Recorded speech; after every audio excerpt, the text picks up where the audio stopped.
What is your secret with girls? Yeah, dude. We won't talk about that. Yeah.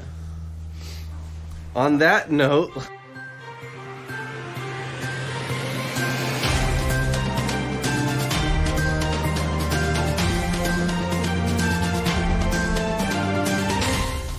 Welcome back. This is the Yuckbuckets podcast. As you know from last time, we are all awaiting the election results as well.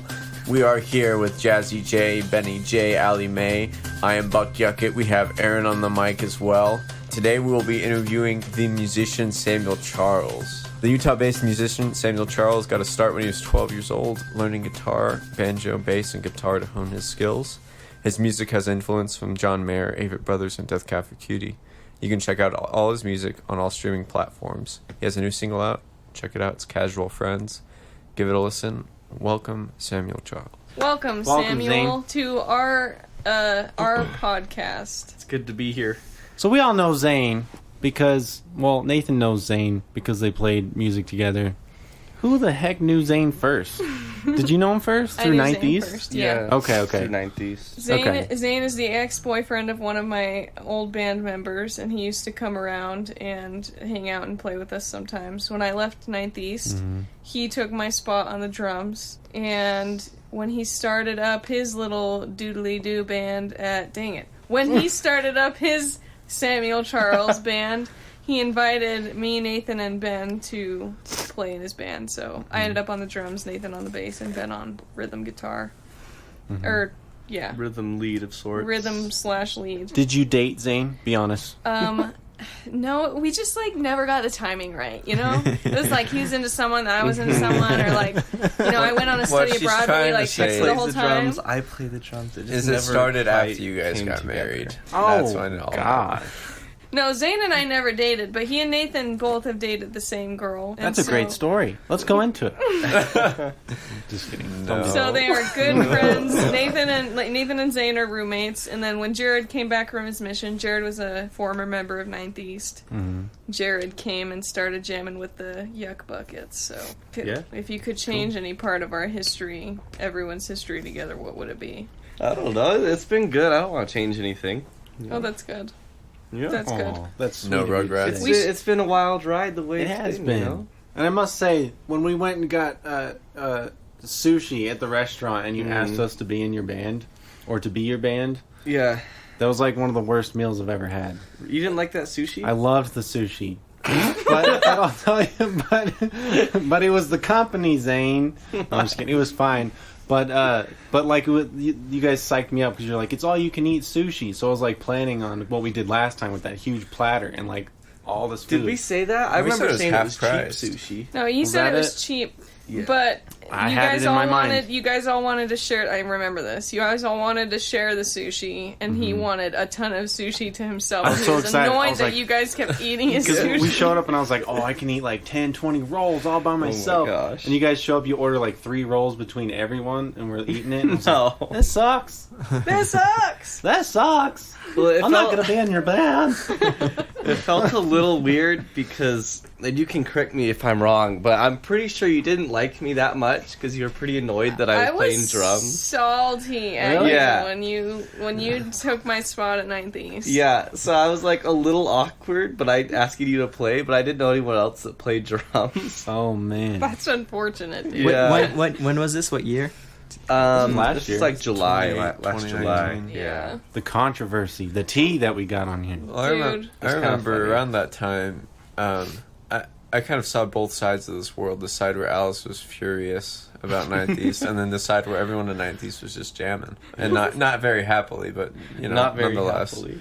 But I remember that you asked me, hey, do you think Alice and Ben would be down to play in the band? And I was like, I don't know. And then I remember Alice one time was like, oh, Zane is just such... I was like, Zane's not that bad of a guy. You're just mad they took the drums. Like, you should jam with him sometime. And then one night, I remember we went and jammed at your house. Like, before the band, we ever discussed the band, and it was a blast. It was fun. And then from there, I think it kind of, like, opened up a dialogue, but I just remember that was such a funny moment. It was just when I was mad at Zane, and you knew that on the other side, Zane wanted me in his band. Yeah, I was like, well, this is kind of like an awkward predicament. I didn't need to be mad at you that long at all. Maybe 90s, but not even that. I needed to get it over it way earlier than I did. But, yeah, I was just salty for no reason. You did not deserve that. Yeah, but it's cool. good that you caught on to that. Here we are today. We made it. Still frenemies. Still at each other's throats constantly. So I have a question. So you were in Ninth East at that time. Yeah. And then what made you want to start your own band? Did you have like a lot of songs that you had written that you wanted to put out, or? Yeah, so I like started playing drums for the first time ever like a month before I joined Ninth East. Yeah, on my drum set. On your drum set. So I like didn't really play drums, but I had some songs I'd written since I moved down to Provo. And I was like, oh shoot, well I didn't have a job. And I wasn't doing school in the summer. So I was like, well, let's just like produce these and see what it sounds like. And it didn't sound very good because I didn't know what plugins were. But That's unfortunate. Yeah. But I got all of them done, and I was pretty proud of it because I'd done it. And it was like, well, I want to play a show like when it releases, but they're like fully, there's like backup guitar and bass and drums and stuff, so I need a band to do it. So I didn't really plan on it being a band. I just wanted to play like that show. So and what? it was fun. So what stopped you from just trying to add those songs into Ninth East set list? Okay, are you trying to start a fight right now? No, I mean maybe that's the reason. That's a good why. question. No, it was well, I did. So I no we can shade edit to that out, 90s it's at okay. all, but I did, and they just weren't that into it. I think some members of the band didn't want me like hijacking it and making it my band, which is fine, because like I played guitar better than I played drums, and Oh, and they knew that, and you were a threat as a guitarist. well, They chained him behind the to guitar set. to one or two people in the band at the time. So I like showed them the songs. I'm like, I think we could do these, and they just weren't that interested. And like I'd written one of their songs. I'd done all the writing for it because What's it usually called? Better Off. Better Off by Ninth East on Fine. Spotify. So that's the one I wrote, but it was just weird because like I wrote all the guitar for it. I had like my idea for the bass line and my idea for the drums, but then I'm playing drums because no one else can play drums. So then I'm like, well, I can't really sing it. Maybe I can sing it, but it doesn't sound that good at the time. I can do it now because I'm way better. Nice. No big deal. I was in that predicament at Ninth East. Yeah. Nobody else wanted to play the drums. I think sometimes Israel did, but Mm-hmm. but if I wanted to sing, I had to figure out how to get like rhythm done somehow else. Yeah. So I think that was a big part of it, was just like not being able to sing the songs I wrote and play drums. And it's like, it's weird to play drums you can't practice playing drums and singing like you can practice playing guitar and singing because like you don't have a key in your head with drums. So that was a part of it too.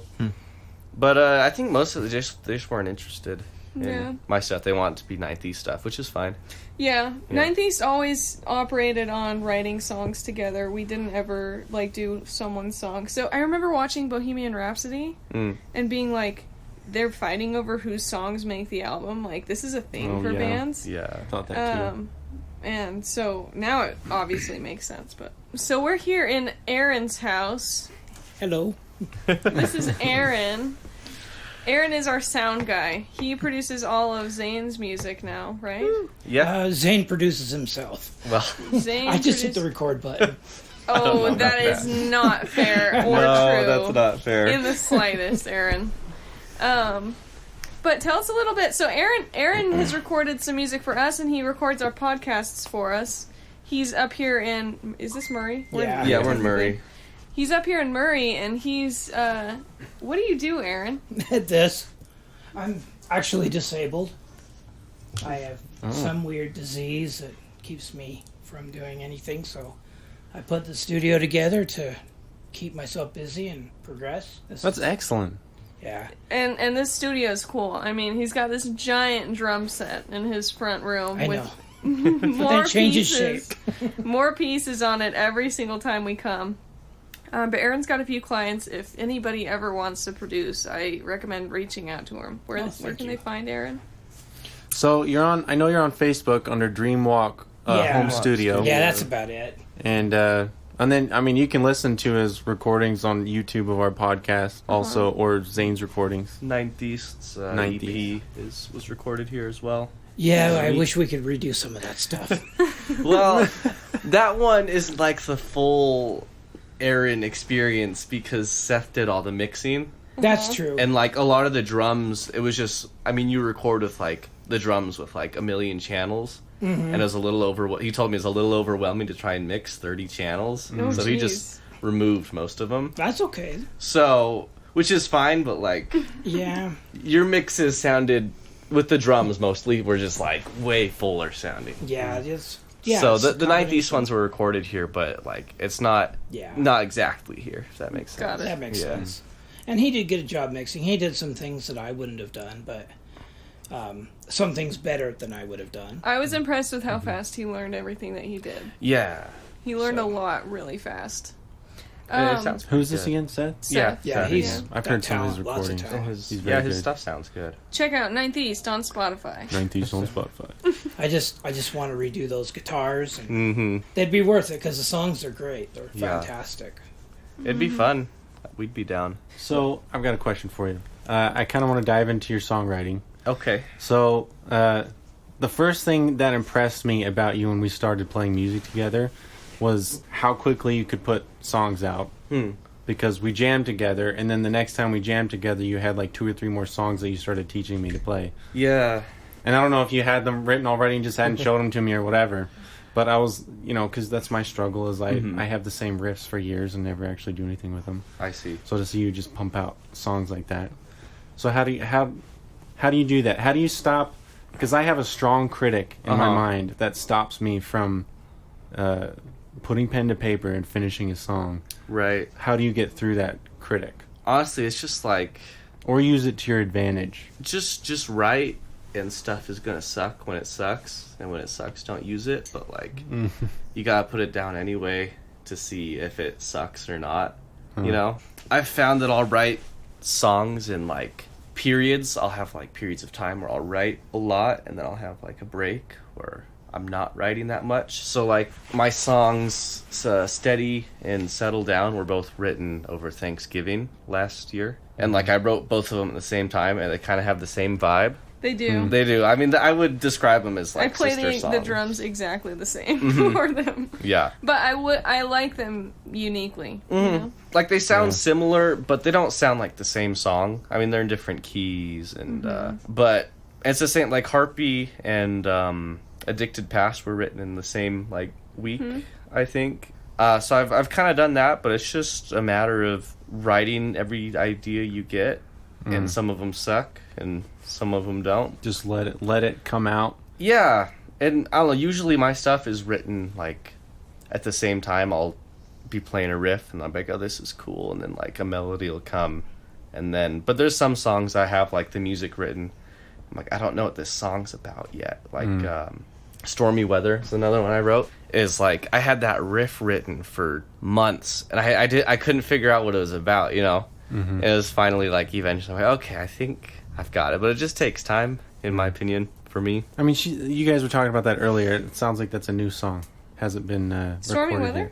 Yeah. Yeah. It's been a while. Wait, hasn't it been around a while? Yeah, sort of. I've never recorded it.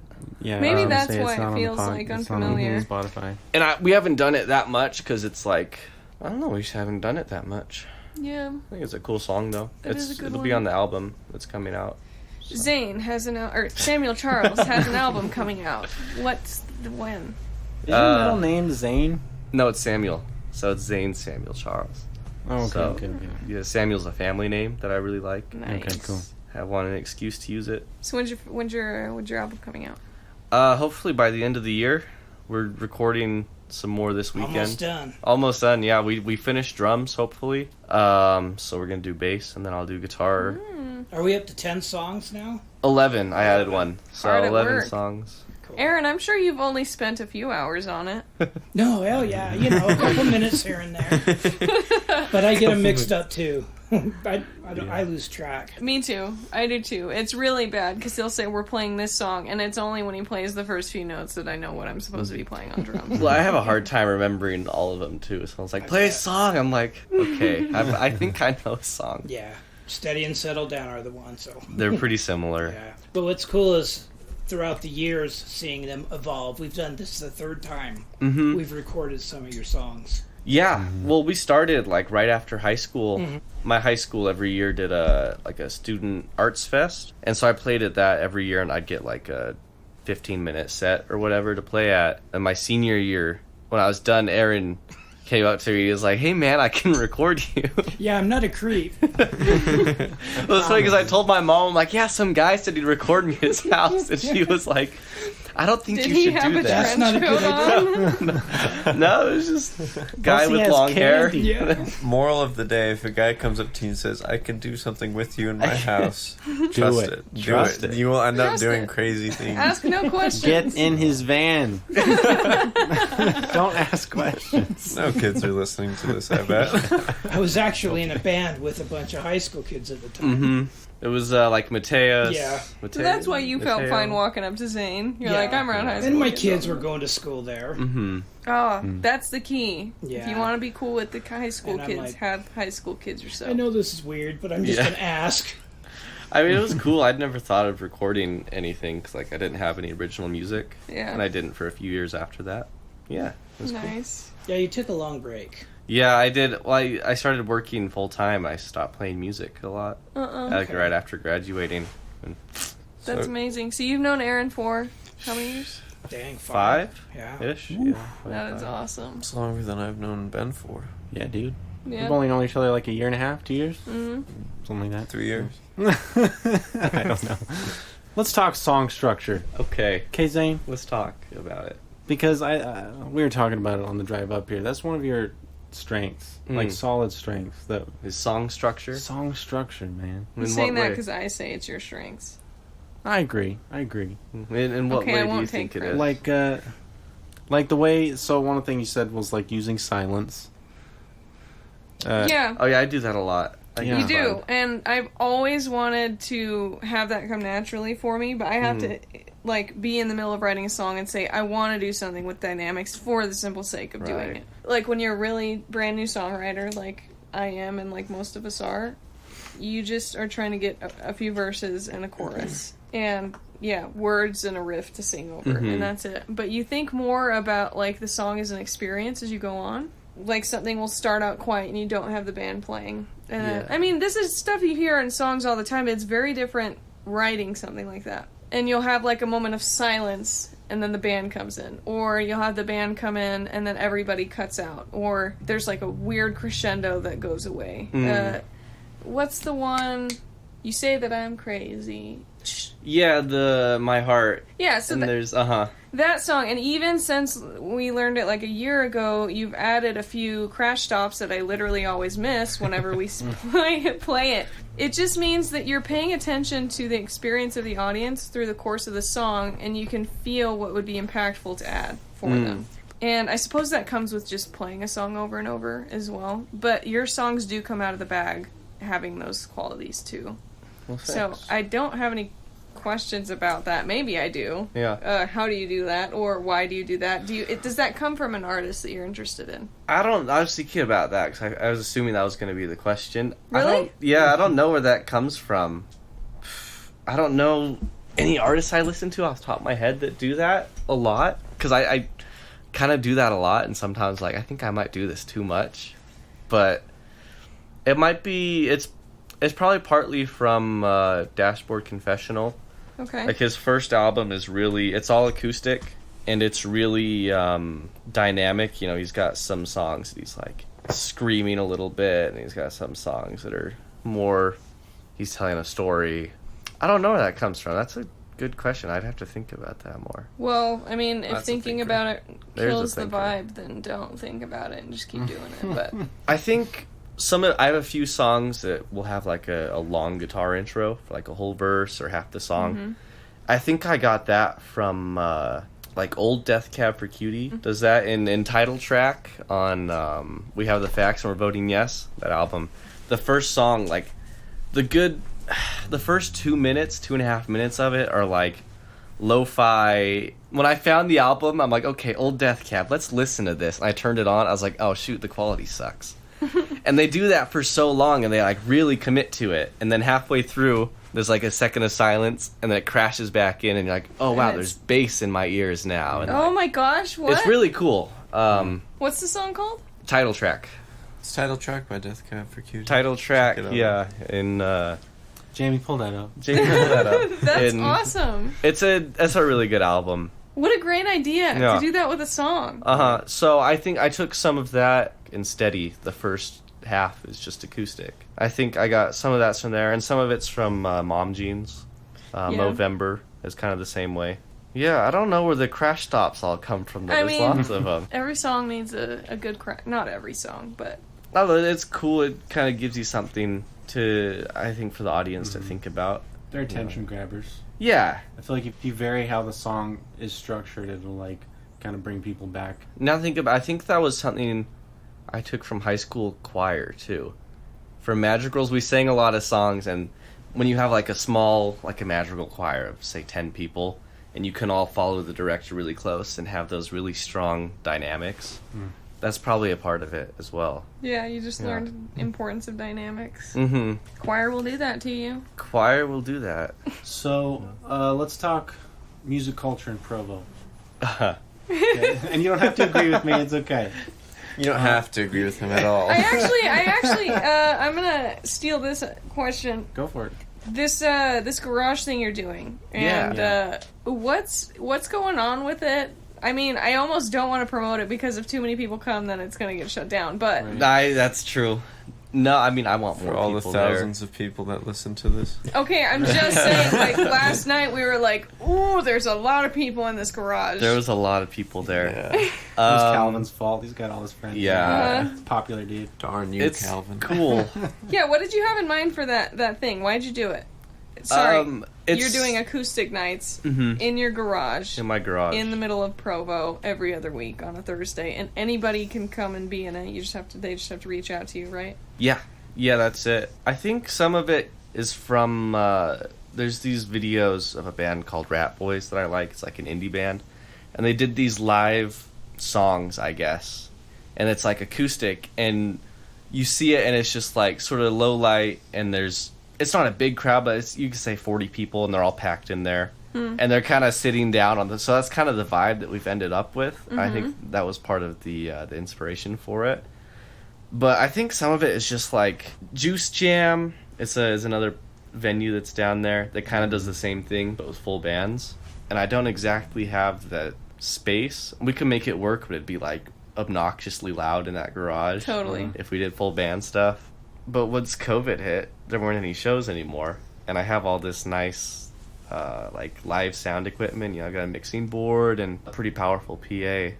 And we have the garage, which is a really nice space. Like most college kids don't have a garage. And I've always wanted to put on shows. So Well, it's Sure. turning out. It's turning out well. I've just seen. I last night, as crowded as it was, and how I was like, oh shoot, these guys are gonna get in trouble. It was really cool seeing, like, because the first show was like 5 of us, and then I think someone brought a friend, yeah. and that was it. And we And just that's played music for each other. And it was fun still. you I know that's what I was thinking. I was like, if like something ended up that small, it would be just as good because it. And another thing is that there's no expectation that people's performances be like stellar, Right. and we all kind of join in. Like Calvin started playing his the shaky He thing. handed out instruments to everybody. Yeah. While Israel and Seth and their friend were playing, Uh-huh.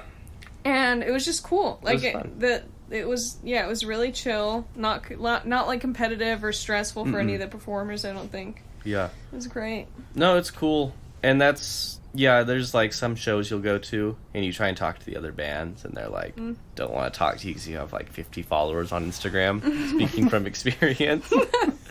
And it's not as fun.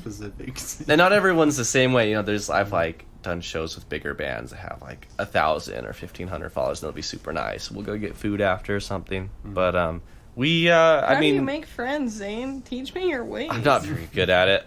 Usually it's just Nathan. Nathan's like talking to him. I'm just kind of chilling. I can see that. Interesting. I remember at Juice Jam, it was like really easy to go up to musicians and be like, hey, that was really good. Mm-hmm. Especially because like if you have a camera at any event and you're like, I took pictures, they're like, Oh, yeah. Oh, hi, what's your name again? Sorry, what's your Instagram? Yeah. Easy way to get a Genius. date. Very smart. I took a picture. Will you go on a date with me to pick them up? Juice Jam does do a good job. Juice Jam's What's awesome. the name of the guy who runs them? I feel bad because he remembers my Brent. name. And Jack. Ben and Yeah. Jack. Brent and Jack. They're good musicians themselves, and I just really like. A lot of people go to Juice Jam, and it's not like a competitive thing. They make all of the musicians feel really welcome. Yeah, it's cool. Yeah. Shout out to Juice Jam. They're not doing anything right now because they're much more responsible than me. Big thing about Juice Jam, I also think, is their audience. I don't know how they do it, but like the audience that goes there usually hangs around For everything. Yeah. Yeah. It's a show at which everyone comes for the full 5 set, which is pretty crazy to stay for 2.5 hours of music. I don't know how they achieve it. I don't know how they get like what invites that. Maybe it's the ticket, but it's a the really juice. It's the juice and the jam. It's a very interesting thing that people that go there stay there and enjoy the whole concert. Yeah. And yeah, it just felt good going in there. Mm-hmm. I feel like people were like really interactive. You didn't have to do a lot to get them to interact. They were like, while we were just warming up and tuning, they were just like staring like, what's going on? Yeah. I had a question. I think a lot about music in general is just a lot of the confidence that you put towards it. I think that's a big thing, like when someone shows a lot of confidence in their music. And I think the movement to make a band and play live is a big jump. I mean, like, I've written music, but to write music and then be like, oh, I want to get, like, my friends to play my music. What was that moment of, like, what was your moment of confidence that kind of pushed you to say, I can do this and I want to do it? It was when we finished the first show at the Rise for the EP release, and then we got an encore, and I got to play Hands Down by Dashboard Confessional, because we didn't know any other songs. That was fun. That Really? was like, yeah. You're right. You're playing there, and you're like, I'm gonna make these suckers we got like stay a decent and amount of keep people there, We you know, did. and it was 50 cool. people. That was a fun concert. But yeah, getting a little encore and then playing a cover, I was like, I toasted think we your could goat, keep doing huh? this and it'd be fun. You always surprised me too in like how quickly you could get new shows. Like you just had connections. Well, I You're, like, try. part of the music underworld where you just underground. I mean, What would be your advice to someone not trying the satanic underworld of Provo, but the underground? the other one. Underground. Yeah, the underground music. The other underworld. Yeah, what's your advice to like an up and coming Provo musician who's trying to play live He's trying to when network. it's not COVID? Don't. Unfortunately, it's use Instagram to talk to people. I hate Instagram, and I don't post very much because I'm bad at it. But Makes sense. that's it. Instagram is kind of where the conversation's happening. Yeah, like we got those 2 shows not that long ago. Let's see. The one in the canyon. No, that came through us playing in the front yard. But we played at the Rise with Ari. What was the other one we played right after? With Dumb Love? Oh yeah, Boardwalk Sound. Both of those shows, they reached out to me after I posted a thing about the album and like a little song with it. Huh. So yeah, it's posting, but Get like on I think Instagram. posting real things. Like there's a lot of music people that like most of their posts are just them modeling and not playing music. And got it. Yeah. yeah, they'll just like post a picture of them modeling. and Oh, I be did like- that crap when we were in Ninth East. Like I did that. Yeah, I mean that's fine. Like Yeah, you're the worst. I think I don't think that's a bad thing necessarily, but I think you'll have won't more get- success it if won't you you- play yeah. music stuff. Yeah, People won't engage with you unless they see you actually doing music. yeah. That and just like be genuine when someone releases a single and like actually go listen to it and then message them and be like, I liked the bridge here or something. You know, a while ago, Katie came up to me and she's like, I just had the coolest thing happen. This guy from whatever band texted me and said he loved what we were doing and he'd like to play a show with us. And I was like, oh, was it from... I can't remember what band it was, but I had gotten the exact same message, word for word, from the guy. Oh. And, like, then... Did you tell her? Yeah, I told her. Zane! Yeah, I mean, I was in her band, too, you know? Yeah. Well, you were also in the same predicament where he had sent you the exact same Yeah. message. And, like, that happens, and we're both like, oh, never mind. You know, he but... doesn't really want to be your friend. Mm-hmm. He just wants us to think that, you know? Yeah. Oh, But, that's a bummer. like, Texture Love, which is another band that's awesome, they played with us up at the Canyon. Mm-hmm. They messaged me and they're like, I really liked your vocals at this part. It'd be cool to play a show with you. And, like, Whoa. it was enough that, like, I'm like, oh, I think you actually, you know, took the time out of your day to support something that I did. Texture Yeah. Lab is that band. They just released a single. Did they have, what's like, it the really called? earthy song that they played? did. That was Yeah. What's Texture Love? What was the song that what was it I called? don't remember it. This is- Anyways, song I remember I liked their music. Knows Shout Me out- Like You Texture Do. Knows Love, Me Like You Spotify. Do, yeah. Yeah. Their new single's really awesome. I didn't know they wanted to do a show with you, man. That'd be so fun. I think there was a show where he said something about, like, recording together, something like Oh, I that. hate Oh, COVID, man. dude. But- I hate COVID. Yeah, it, like, felt, you know, more real than a lot of other things. Yeah. And that, like, I That's want to really maintain cool. that relationship, you know? All right. Yeah. So, it's Instagram. That's It is how you do interesting. Instagram and make genuine friends with musicians. Yeah. Yeah. They'll make you better musicians. If you're not out to just, like, step on other people to climb to the top, if you Mhm. actually make friends, they'll make you a better musician. Definitely. I think a lot of people that, I don't know, you can just have a genuine kind of relationship with somebody where it's just like, yeah, like we're both musicians, like, and there doesn't even have to be a connection there, but like I respect what you do and you respect Mhm. what I do, and just support for the fact that you're both doing the same thing. Yeah. I think it's easy to forget that, like, people, when they're thinking entertainment, they initially think music. Hmm. So it makes sense for you, if you're just public about the music that you're doing, Mhm. that you're going to make connections because people want entertainment. Yeah. Yeah. It's like that show we did with Jared, the neighborhood group. That was so awkward. Was that at the Yeah, Canyon? There's Yeah. a neighborhood party Forgot that, about like, that. What the lady happened? was supposed to be organizing entertainment. And so For she the reached evening. out to, like, who did she reach out to that made the connection with She you? she reached out to my guitar professor, who then sent it to us. That's right. Mm. They were just looking for someone to like lead a campfire songs for like an hour or something. What is a song that has a story behind it that you wouldn't assume from listening to it? Oh. I don't know. You trying to cover stuff up in your songs? No, I genuinely, I don't know. What do you mean, wouldn't assume? Okay, Like, do you so have a song in Exodus- mind? Exodus, I already know that Exodus has a unique backstory that I Uh-huh. wouldn't have guessed. Exodus is a beautiful song. It's the first song you ever played, and it, like, broke my heart listening to it. And it sounds like a love song, but, like, I don't know, a unique flavor of love song. Hmm. Turns out it's, like, sort of a love song, sort of just about you moving away from home when you had, like, broken your femur and could hardly walk, and, like, felt like you wanted to let go of who you had been in the past and stop riding a motorcycle and giving your mom nightmares or something like that. Well, I Um, didn't keep that up. I You didn't did keep that up. Shame on you. I know. But that's not the story that I expected. I thought you had just imagined some story about you and some girl and made it extra dramatic and turned it into a song. I see. Addicted Past, so I don't have that one out yet. Mm-hmm. I guess that one kind of has an interesting story. You don't have to confess anything on here. No. This isn't your confession to make here. So I had an idea, like, when I first moved down to Provo, because I would commute back to Murray to see a girl pretty often. And I would drive really late at night because there's no traffic, so I could drive really fast. Mm-hmm. And when you're driving late at night, there's you'll see like skid marks in the road where people have fallen asleep or something or lost control, and you can see where their car has Right. traveled and then smashed into the side or not, or you know. And so I had this. I wanted to write something about that because I thought it was kind of cool. Yeah. And so that's the first line in that song. Ghost of a is thousand that- cars fall off their track. Run Wow, off their Zane. tracks. Yeah. So that's like, but that whole song was inspired by. So I had a really weird conversation with a girl who lived across the street in Provo, and she like randomly told me about how she used to. Well, she told me she teaches 12 steps. I'm like, okay, that's cool. I don't know that much about it because I'm 19, but that's neat, I guess. And she like told me way more than I needed to know about how she got to teaching 12 steps.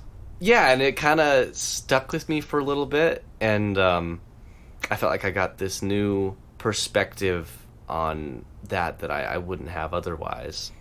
So that song is really, it's like fictional, but historical fiction, I guess you could describe it as. So it's about a character, we'll say, a guy who has a girl, and they both have some addiction, but it's an unknown addiction, unnamed. It doesn't matter to the song. I think it's about both of them trying to escape it, and maybe in finding that with each other they can both take each other away from it. But I need to release it so you guys can hear what I'm talking about. That first line, though. What is it again? The ghost of 1,000 cars run off their track. Yeah, dude. As I drive, trying to find my way back to the innocence I took for granted in my young life. What a cool... Oh, jeez. Yeah, that's cool. That's the... I've listened to every single line of that song except that one. So, yeah, it's... I should have that song released if I really want to talk about it. You ought to. It's very different from your other music. It's got more of a punk rock It's more feel. punk rocky. Yeah. So, last thing, Zane. What song are we going to jam to? And what's the backstory for this song? It's okay. I don't know. So, it'd be cool to do Seems Like Yesterday, but I don't have my harmonica, just because the album's coming out. Maybe let's jam to Stormy Weather. I like that song. Okay. So, this song, I wrote the riff a long time ago, and I think it's a cool riff. This is the one that you held onto the riff for a while. Yeah, I had this riff, and I'm like, I don't have anything to do with this riff. Like, it's a basic song, I guess, about trying to better yourselves and escaping from being sad, I guess. Do you have a line in it that you're particularly proud of? Let me think how I get there. The line is, and this chain on my heart is breaking. It's nothing that cheap love can do. I think I can't really describe what it's about, but I think it's up to the interpretation of whoever's listening to it. Nice. I've got a favorite line in there. I wish that I had more than sad songs for you. Oh, yeah. That's a good line. That line I do say freaking so shatters me every time I hear it. It's a good part of the song. Yeah. So we'll jam that one. I don't really have like a deep story with it other than I like the riff a lot. It's a cool riff. Yeah. I'm proud of it. It's a good song. Well, shall we? Let's do it. Let's Once do it. again, this was Samuel Charles. You can check him out on Spotify, Amazon Music, YouTube, anywhere that there is a streaming platform. You can check it out. Likewise, if you have any recording needs, any mastering needs, you can look up Dreamwalk Studios on Facebook. Thanks for being on the podcast. We got unbelievable people here talking today. It's outstanding.